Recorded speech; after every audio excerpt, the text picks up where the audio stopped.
I think the board has revealed a lot. As our democracy evolves and as the electorate went out to vote, I think what's clear from the board is that this election, while we fought it very much as good, we fought it very much on our ideals and our policies and our manifesto.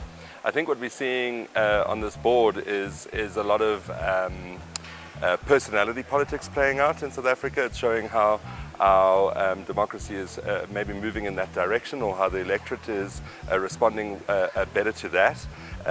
More of a personality kind of politics, as well as what we're seeing is that there were a lot of new parties and smaller parties and parties that had been around like ourselves for a while, who don't necessarily take on big budgets or take on big donors because we don't necessarily want to pander our policies. Good as an example, we know what our policies are, we know what they stand for, and we won't accept money from a donor who wants to influence that policy.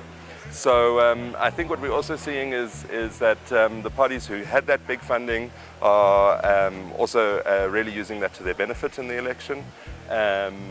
So yeah, I think we're starting to see a change. We're seeing definitely the breakdown of the ANC, Gauteng especially. That result in Gauteng really is quite something to see, the losses that the ANC has made, and kind of what's going to play out in Gauteng. At this stage it doesn't look like we'll be a part of that conversation in Gauteng, but we'll definitely be watching. Now let's look at the Western Cape. Yes. You surely one would have expected a good party with all its credentials to have done a bit better. What would you attribute this to? I think probably the same things that I've said already, is that there is a lot of personality politics playing out. I think a lot of voters are often encouraged by something new and shiny. We've seen that in the past as well, where in the first election the party does very well, but then to be able to sustain that.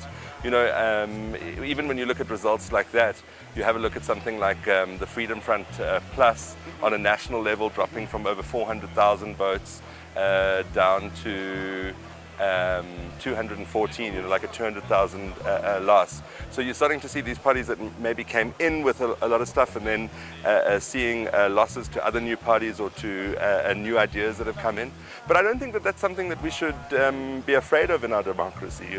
Part of the whole reason of the elections in our democracy is to be able for people to express their ideals and then to have those delivered upon on parties. So what really has to happen now is that these parties that are being elected, like as you say with the Western Cape, and that they have to deliver. We're going to be a part of that conversation. Yeah. We're pretty certain we're still going to be a part of that conversation. We had a one seat in the Western Cape provincial legislature from the 2019 elections, and at the moment we look on track to hold that seat. Yeah. So for us, the Western Cape is, yes, the numbers might be down, but we're still going to hold on to our seat. We're still going to be very active inside that in that legislature, and continue to fight for what our voters voted us, gave us those numbers. And I think we're grateful for the voters that did stick with us. In Gauteng we had slightly less losses than in some other places around the country, and I think that shows as well that in some of those places we are delivering. So yeah, I think the board tells an interesting story for South Africa. I think it tells an interesting story for the voters. I think it tells an interesting story for some of the way that politics is being done in our country. But certainly, as I said, Gauteng legislature, very interesting time, even nationally, very interesting to see what the next couple of days will hold. Now, when you look at everything generally, would you say you have grown in percentage, and are you concerned, or this is where we are? Because we are looking at. Are you talking about goods specifically? We're talking good. 99.7% completed. Yeah. And the last, crumbs. Yes. Do you pick up something from that? I don't think enough to say that we've made gains in this election. We're very honest about that. We're not going to stand here and comment that we're going into legislatures only with a handful of votes in some of these places, as I've heard many other people saying in this room. We're very honest that we have made losses, and that we also have to use this as a learning for ourselves. We have to go back and look, we believe that our message is right, our policies are right, but maybe the way in which we're getting those messages out to the general public is not landing, and that we have to go and look at our own internal machinery and make adjustments to make sure that come 2026 we can continue to grow on our municipal base. As I said, essentially in 2019 we had 1 seat in the provincial, 2 seats in the national. We kind of looked like we're going to land in both of those again.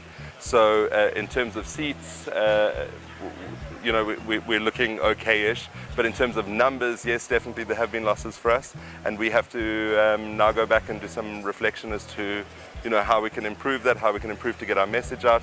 I think our message is right.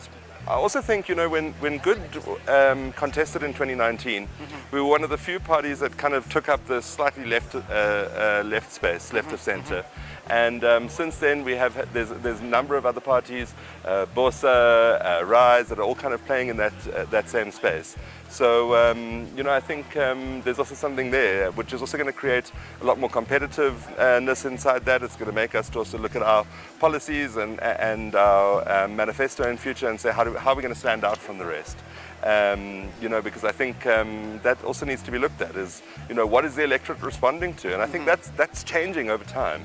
Now, lots and lots of narratives has been done to say the young people are despondent towards the politics of the country, and when you look at the stats, that's not necessarily the truth. 100%. What did you do from your side as the Good Party to draw those young minds? Yeah, I think the youth, first of all, when we start to have a look at how they registered for this election, I definitely found voter apathy, on the ground.